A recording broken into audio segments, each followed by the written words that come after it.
Welcome to the second part of lecture 4, which is on classification as well as jigging. So, concept of classification and the equipment related to classification that we have already covered in part 1 of this lecture.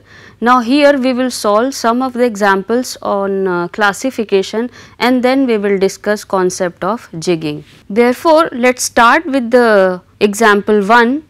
And in this example, bauxite ore consists of bauxite and silica is cleaned through water flowing in laminar zone in a classifier. So, you can see that the zone is already given and we have bauxite ore which is the mixture of bauxite as well as silica. After cleaning, 3 parts should be appeared. First is pure bauxite, second is pure silica and then third is the mixture of these. The size range of particle is 20 to 600 micrometer. So, this size range is applicable for 3 part where bauxite, silica both are having same size range from 20 to 600 micrometer. Densities of bauxite and silica are given as 2200 kg per meter cube and 2800 kg per meter cube respectively. So, what is the point over here that we have to compute the size range of 3 part.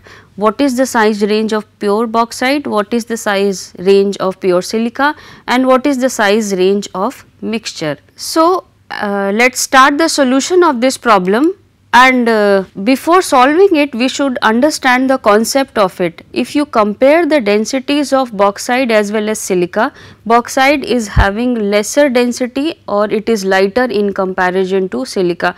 Therefore, bauxite will settle as overflow and silica will settle as underflow. However, we can have the mixture also because what happens, the terminal velocity of largest particle of bauxite would be equal or would be larger than the terminal velocity of smallest particle of silica. So, therefore, we have the mixture of the silica as well as bauxite along with the pure collection of these. Therefore, we have to decide the size range of all 3 sections. So, these size ranges can be defined, can be decided based on the settling ratio. For example, we are having ore and the overflow is basically bauxite which is lighter in comparison to silica and underflow we have the silica and third section is we have the mixture of bauxite as well as silica. So, we have to decide the range based on settling ratio. So, we are already given the laminar flow where the settling ratio dA over dB is given as rho b minus rho f divided by rho a minus rho f and its power 0.5. This equation we already have derived while studying the classification in part 1 of this lecture. So, A we are referring to silica and B to bauxite where rho A is 2800 and rho B is 2200. So, given size range is 20 to 600 micrometer which is applicable for silica also and bauxite also. So, size of silica that will settle along with the largest particle of bauxite, that is 600 micrometer. If you see this settling ratio, this ratio speaks about equally falling particle. Therefore, when we are considering that bauxite will be collected as oversize, so it is very possible that largest particle of bauxite will come into the mixture. So, what is the size of silica which will settle along with the largest particle of bauxite? So, if you see the largest particle of bauxite we have taken 600 micrometer and dA we have to calculate. When we calculate dA from this, it comes out as 489.9 micrometer.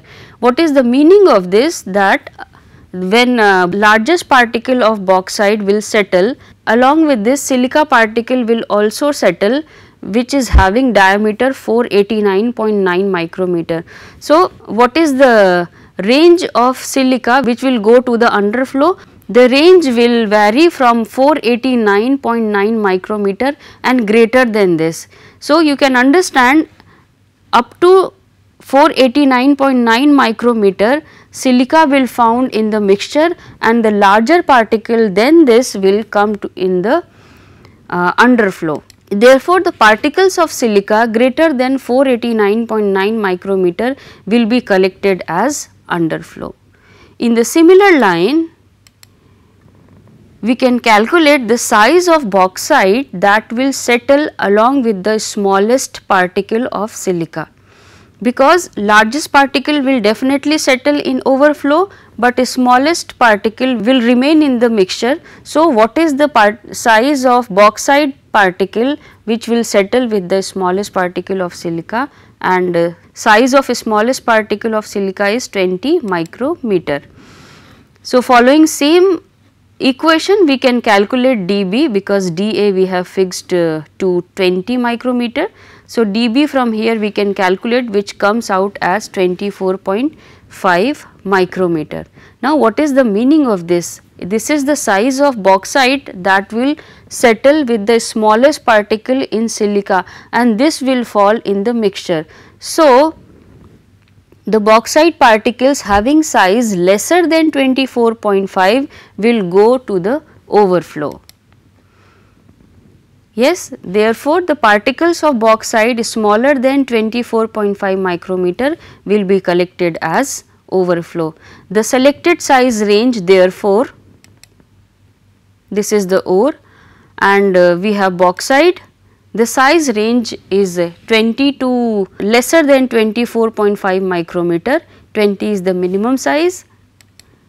Silica, that is plus 489.9 micrometer to 600 micrometer, and mixture we are having for bauxite as well as silica, where bauxite size vary 24.5 to 600 micrometer and silica particle size vary from 20 to 489.9 micrometer.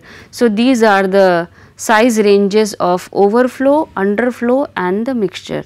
Now, here we have second example of classification. In this example, again I am having the mixture of two material, that is ore and gangue. Ore is having a density of 2000 kg per meter cube and gangue is having density 7000 kg per meter cube, which we have to separate through hydraulic elutriator. So, elutriator working, I guess you understand that here we have the flow of the water, and the particle which are coming from the top, if the particle is having larger settling velocity than the upward velocity of the water, so particle will settle down, otherwise it will be collected, it will be carried out by the water and collected as overflow. So, that is the concept of elutriator. So, the mixture has followed the size distribution which is valid for ore as well as gangue. So, if you see the associated table of this problem, here we have particle size. In this the size vary from 0.36 to 0.58 mm, and this range which is 0.36 to 58, it is applicable for ore also as well as for gangue. So, what we have to predict over here is the upward velocity of water in elutriator, so that entire ore is collected in overflow. It means we have to make sure that sharp separation is possible for ore as well as gangue. Ore should be collected as overflow and gangue will be collected as underflow. So, once we will decide that velocity, we have to ensure that no gangue should be present in the overflow, and here we will use this relationship of Fd, which is 20 by Reynolds number raised to power 0.5. So, you see here we do not know the region in which particle is falling. For computation purpose, we are given the Fd relationship with respect to Reynolds number. So, the expression of terminal settling velocity, this is the generalized expression where Fd relationship is given to us. So, here we have rewritten the expression and FD relation is given to us, which we will put over here.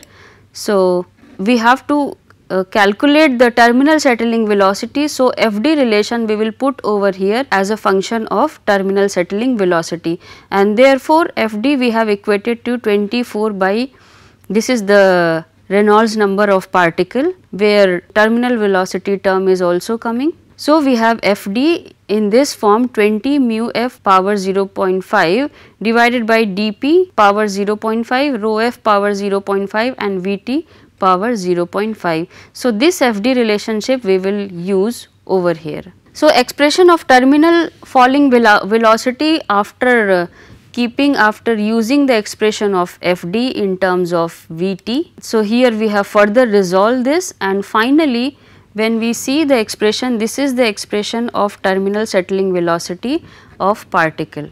Now, what we have to do after this? We have to calculate the velocity of water which is moving upward, in the sense that ore should be collected as overflow. No ore particle should come into the underflow. Now, what is the meaning of this? If we have the range of particle size and if we calculate the terminal settling velocity of largest ore particle, please try to understand this. If we have to calculate the water velocity, we have to calculate terminal settling velocity of ore. Now, how we will compute this? What is the size of this? From the size range, we can take the largest size, because when the largest size terminal settling velocity is computed and water velocity is taken just higher to this, it means it will make sure that all particle will be collected as overflow. Therefore, we have to calculate terminal settling velocity of ore considering largest size of ore, and from this table we can see the largest size, that is 0.58, which is 0.00058 meter, and the value of parameters are given over here. Considering this, we can calculate the terminal settling velocity, which is coming out as 0.0437 meter per second. Therefore, water velocity should be higher than this velocity. Upward velocity of water in elute reactor should be more than 0.0437 meter per second. Now, second part of the question is, we have to make sure that no gangue should be available in overflow. So, this same expression we will follow, and how we will compute this? We have the size range over here. Now, if we do not want any gangue particle to be available in overflow, then we have to make sure that terminal settling velocity of smallest particle of gangue should be larger than the water velocity which we have set, which is just greater than 0.043 meter per second. So, here we will calculate the terminal settling velocity of smallest particle of gangue, and the smallest size is 0.00036 meter, and here we have different parameters. So, we can calculate terminal settling velocity of particle, which is coming out 0.0896 meter per second. So, you see this velocity is greater than the water velocity, which was just larger than 0.0437, which we have just computed in the previous slide. Therefore, all gangue will be collected as underflow. No gangue particle will go with the water in overflow. So, in this way we compute the particle size distribution when we handle the separation through fluids. And here we have another example. In this problem, the mixture of galena and limestone having the ratio of 3:7 is treated in elute reactor using 7 mm per second of water flowing upward. So, water velocity is given here. The size distribution of each material is shown in the table. So, you see different size and corresponding cumulative mass percentage is given to us. So, if Stokes law will be applicable, what we have to find is the percentage of galena in overflow and that is in underflow. So, densities of galena and limestone are given over here, which shows that galena is heavier than the limestone. So, particles of galena having settling velocity lesser than 7 mm per second will be collected as overflow. Now, what we have to calculate over here that how much percentage of galena is available in overflow as well as in underflow. For that purpose, we should know what are the fraction of galena which is available in overflow. So, that can be decided by settling velocity of galena with respect to 7 mm per second, because that is the upward velocity. Whatever velocity of galena particle larger than this, that will come in underflow. And similarly, we can have the case with limestone. So, expression of terminal settling velocity, here we have to follow the Stokes law. This is the expression of Stokes law, and diameter of particle with known settling velocity we can calculate from this expression. So, particle size of galena and limestone having settling velocity equal to 7 mm per second. So, the same expression we will use, but we will use different densities. Here we have used density of galena. So, this is the particle size of galena, which has settling velocity 44.5 micrometer. So, you can see when we have galena 44.5 micrometer, the particles of galena having size larger than this will settle in underflow and smaller than this will settle in overflow. In the similar line, we can calculate diameter for limestone, which is coming as 86.9 micrometer.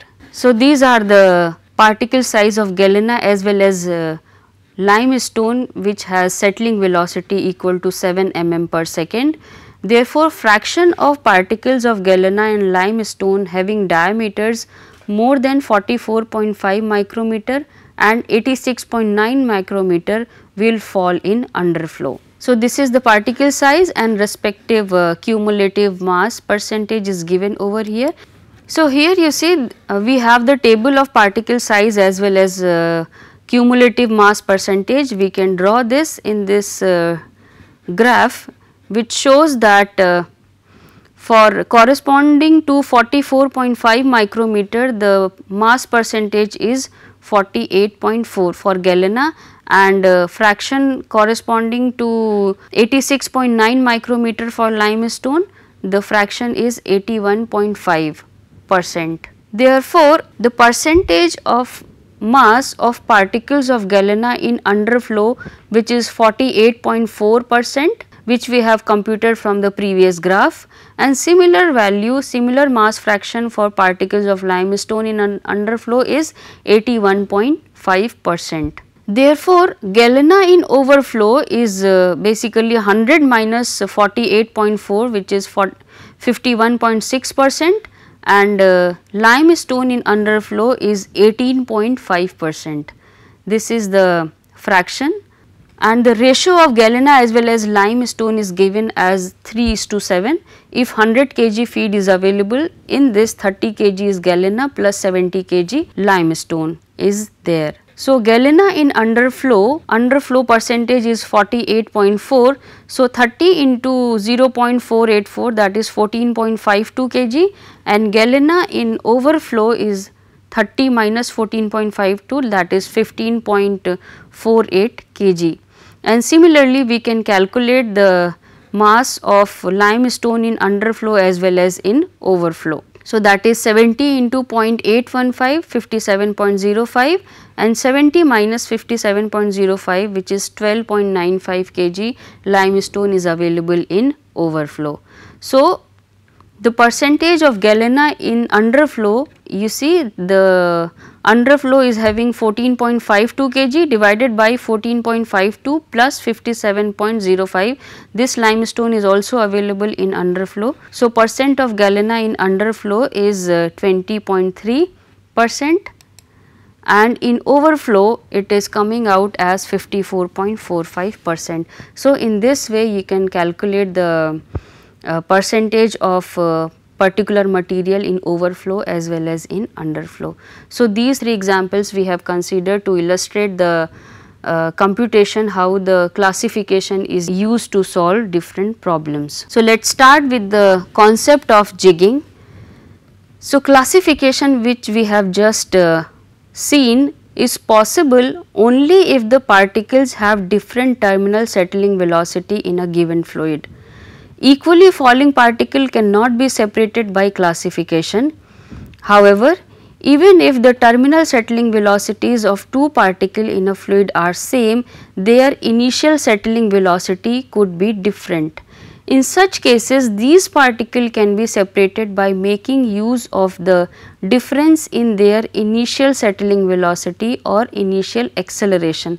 So, the process related to this, which considers the concept of initial settling velocity, we call it as jigging.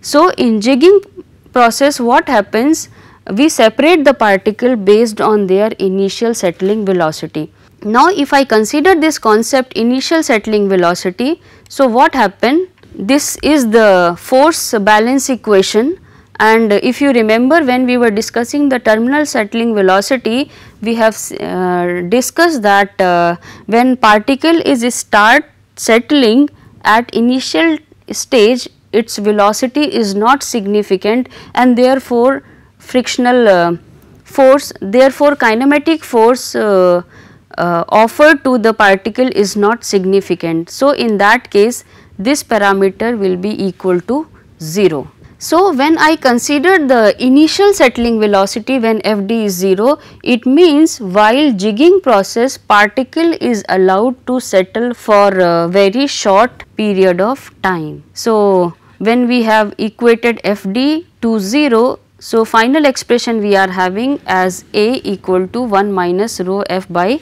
rho P into G. So, that A is the initial acceleration, and you see the value of A of the particle, when we refer this particular expression, it does not depend on the size of particle, it only depends on the densities of the particle. So, here the size and shape of the particle will not come into the picture. Initial acceleration or initial velocity is only dependent on the densities of material, not their size.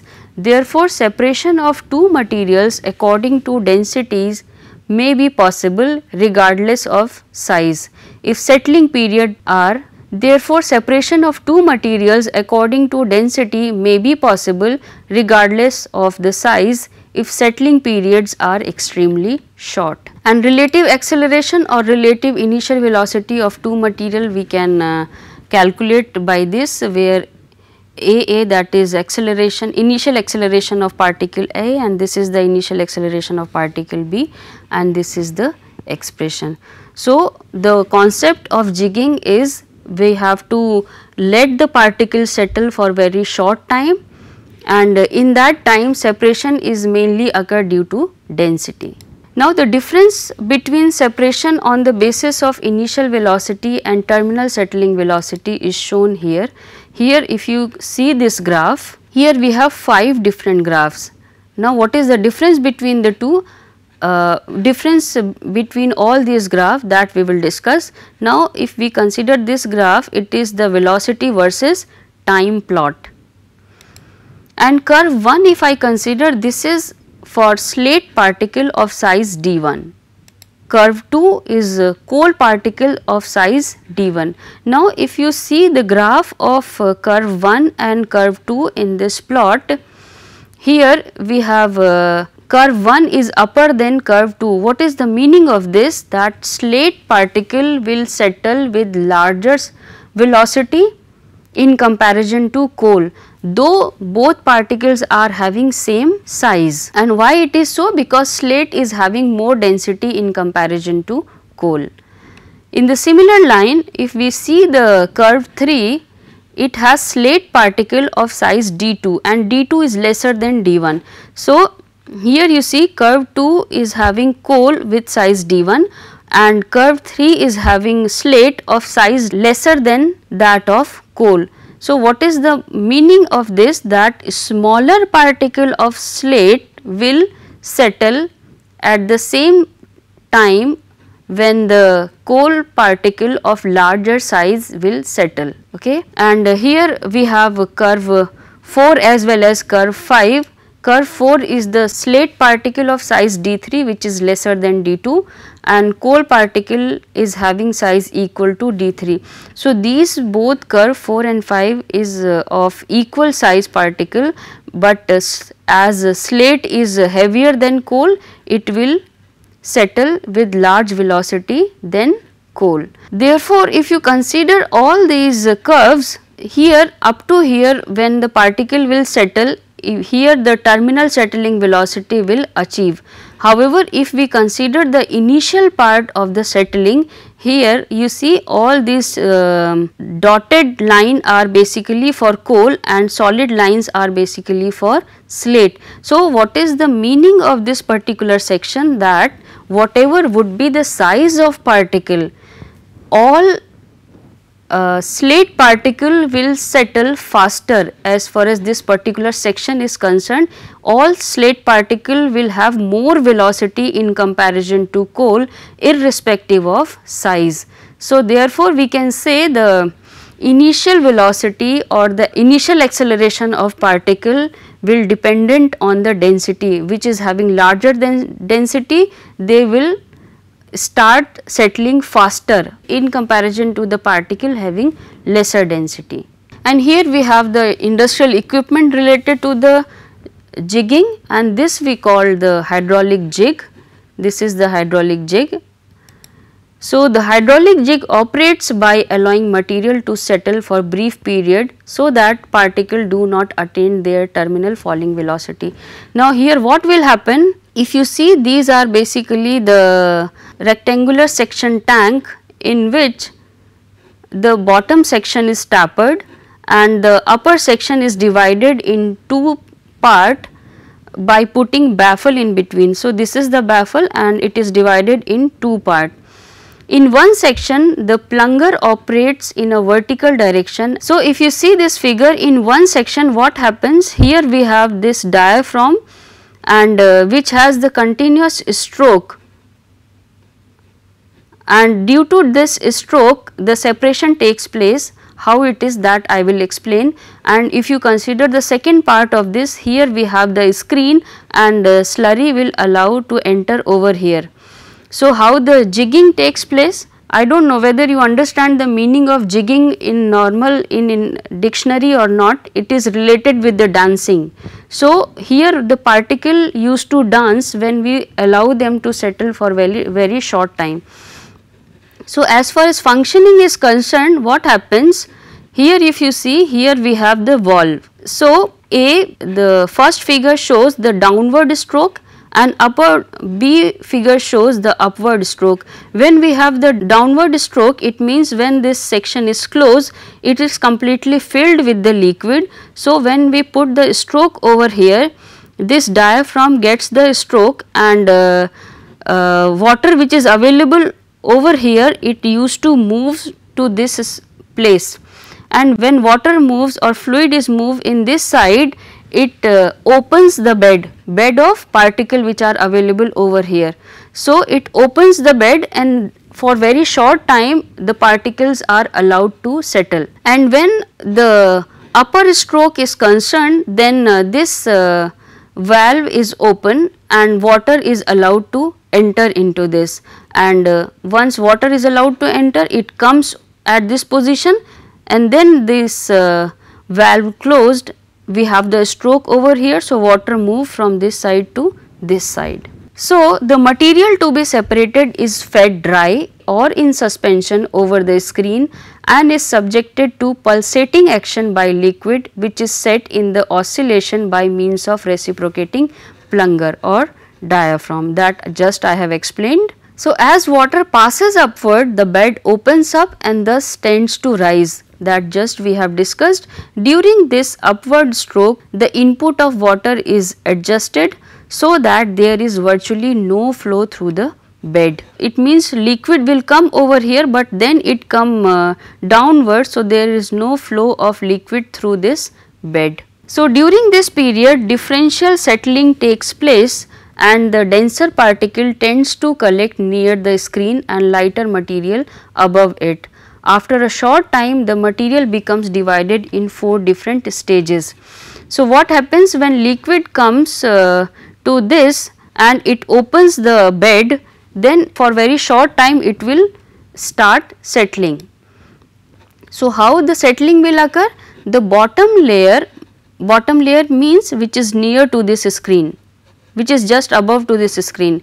So, bottom layer consists of large particles of heavy material and next of the large particle of lighter material. So, you see bottom most we have heaviest as well as lightest material, above this we have the lighter and large particle, and small particle, you see small particle of higher density that can pass through the bed of large particle, because when large particle are collected at one place, the space in between are available for movement of fine particle of higher density. So, fine particle of higher density moves from that bed of large particle and they are collected at the bottom. So, if we consider this particular section, that is heaviest and smallest particle, and further the finest and as well as lightest particle which are available, that remains